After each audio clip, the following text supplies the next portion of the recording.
When Rachel saw that she bore Jacob no children, she envied her sister. She said to Jacob, "Give me children, or I shall die." Jacob's anger was kindled against Rachel, and he said, "Am I in the place of God, who has withheld you from the fruit of the womb?" Then she said, "Here's my servant Bilhah. Go in her, so that she may give birth on my behalf, that even I may have children through her." So she gave him her servant Bilhah as a wife, and Jacob went into her. Welcome to the Bible Every Day, where we read the Bible every day, starting with Genesis and eventually ending in Revelation.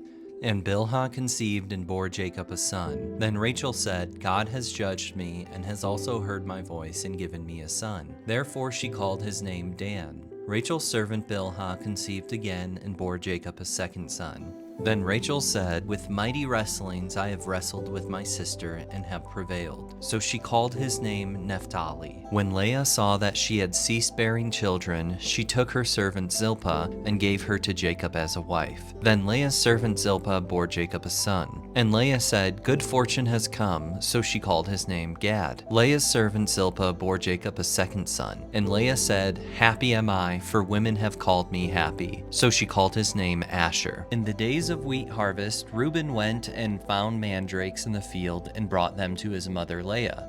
Then Rachel said to Leah, "Please give me some of your son's mandrakes." But she said to her, "Is it a small matter that you have taken away my husband? Would you take away my son's mandrakes also?" Rachel said, "Then he may lie with you tonight in exchange for your son's mandrakes." When Jacob came from the field in the evening, Leah went out to meet him and said, "You must come in to me, for I have hired you with my son's mandrakes." So he lay with her that night. And God listened to Leah, and she conceived and bore Jacob a fifth son. Leah said, "God has given me my wages because I gave my servant to my husband." So she called his name Issachar. And Leah conceived again, and she bore Jacob a sixth son. Then Leah said, "God has endowed me with a good endowment. Now my husband will honor me because I have borne him 6 sons." So she called his name Zebulun. Afterwards she bore a daughter and called her name Dinah.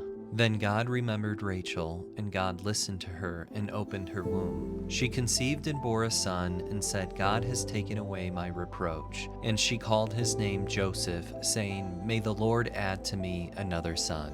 As soon as Rachel had borne Joseph, Jacob said to Laban, "Send me away, that I may go to my own home and country. Give me my wives and my children, for whom I have served you, that I may go, for you know that the service that I have given you." But Laban said to him, "I have found favor in your sight. I have learned by divination that the Lord has blessed me because of you. Name your wages, and I will give it." Jacob said to him, "You yourself know how I have served you, and how your livestock has fared with me. For you had little before I came, and it has increased abundantly, and that the Lord has blessed you wherever I have turned. But now when shall I provide for my own household also?" He said, "What shall I give you? You shall not give me anything. If you will do this for me, I will again pasture your flock and keep it.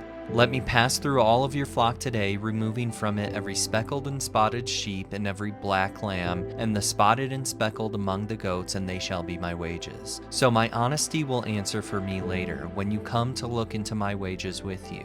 Everyone that is not speckled and spotted among the goats and the black among the lambs, if found with me, shall be counted as stolen." Laban said, "Good, let it be as you have said."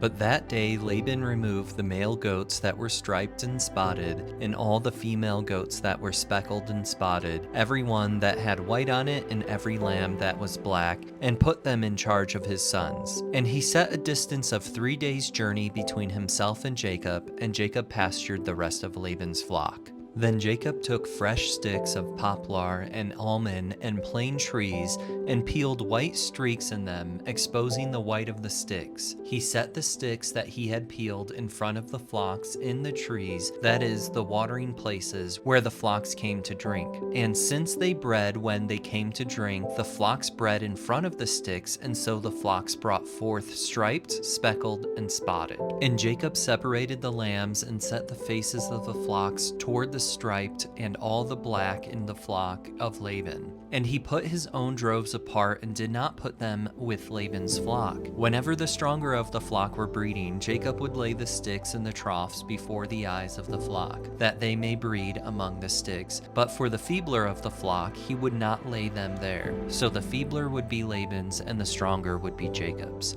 Thus the man increased greatly and had large flocks, female servants and male servants, and camels and donkeys. Thank you for reading your Bible today, and don't forget to read your Bible every day.